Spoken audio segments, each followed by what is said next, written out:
মিয়ানমারে একের পর এক মর্টার শেল বিস্ফোরণ ও গোলাগুলির শব্দে ফের কেঁপে উঠেছে কক্সবাজারের টেকনাফ সীমান্ত। বিস্ফোরণের তীব্র শব্দে ঘুম ভেঙে যায় মানুষের।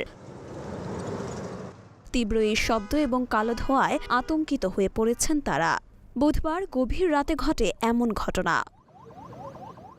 টেকনাফ উপজেলার উল্টো দিকের মংডু ও এর সংলগ্ন এলাকায় মিয়ানমারের জান্তা সেনা ও আরাকান আর্মির মধ্যে লড়াই চলছে। গত 2 দিন ধরে বিস্ফোরণের শব্দ তীব্রতর হচ্ছে। এমন বিস্ফোরণ এবং বিকট শব্দের ফলে স্থানীয় মানুষদের মধ্যে দেখা দিয়েছে চরম নিরাপত্তাহীনতা। স্থানীয়দের ধারণা এবার হামলা হচ্ছে মায়ানমারের মংডু টাউনশিপের কাদিরবিল, মংনিপাড়া ও সুদাপাড়া এলাকায়। বান্দরবানের ঘুমধুম সীমান্তের ওপারে ফেব্রুয়ারির শুরু থেকেই জান্তা সরকার ও আরাকান আর্মির মধ্যে সংঘাত তীব্র হয়। বিদ্রোহী গোষ্ঠীর আক্রমণের তীব্রতর কারণে জান্তা সেনাদের অনেকে বাংলাদেশে পালিয়ে আসে। তখন